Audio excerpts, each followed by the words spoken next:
So today I want to talk a little bit more deeply about my critique of gender dysphoria and why there is no such thing. So you've heard me for a while talking about social engineering, emotional manipulation, propaganda. And the diagnosis, the medical industry is often used expressly for the purpose of social engineering. And the DSM5 is both a fallible and a political document. So it is often used for political aims. This has been true since its inception, and it is true today.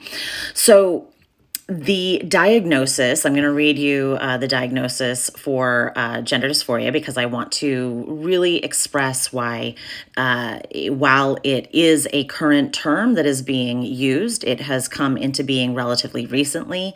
And again, I want to really explain why what they are using for that diagnosis, while some of these symptoms people might be having symptoms that lead them to go down this path, but it doesn't give any credibility to the diagnosis of gender dysphoria.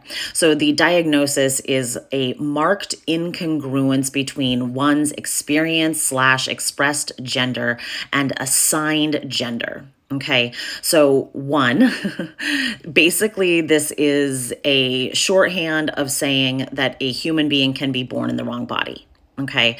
It is also saying that there is a right and a wrong way to exist in your body.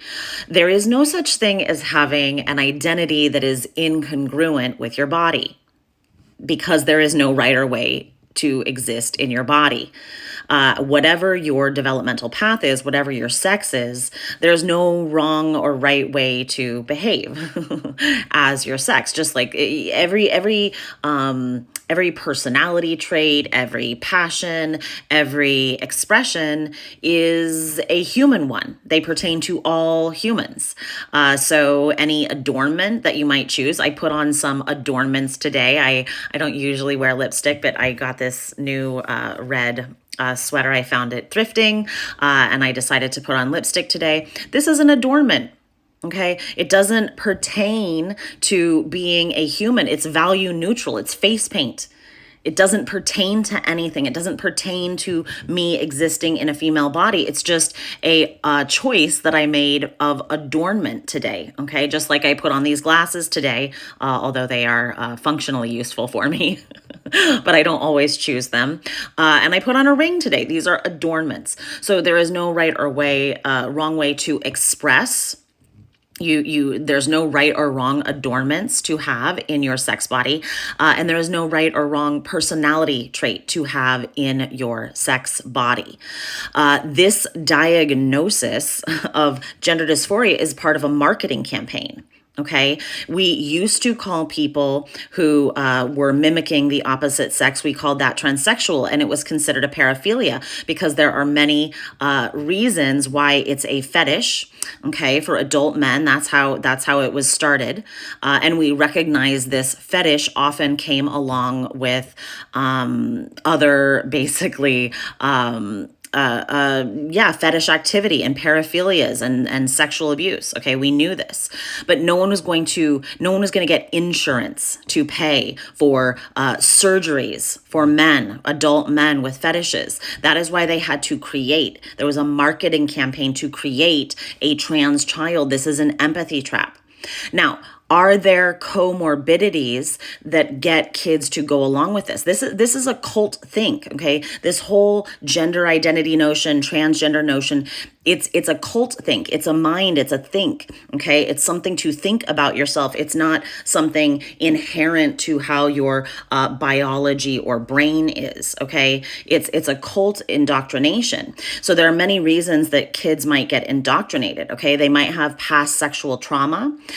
They might have OCD. Okay, that's another one. They might be on the autism spectrum. And any of these things are reasons why you might find yourself going down this path. Okay.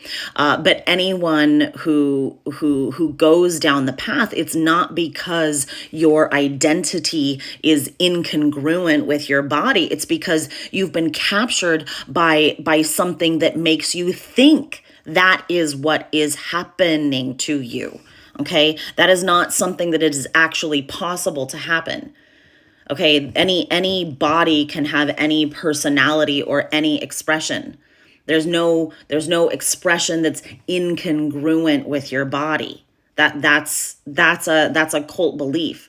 That's a belief outside of the realm of reality. That's a social engineering. That's an emotional manipulation, and they've now solidified it within the DSM to lend it credibility, to make it sound credible to the layperson so that doctors can tell you about it and they can prescribe kids drugs and unnecessary surgeries because now it's a medical diagnosis that's been given validation and credibility by the DSM, by a diagnostic manual. But this does not mean it exists.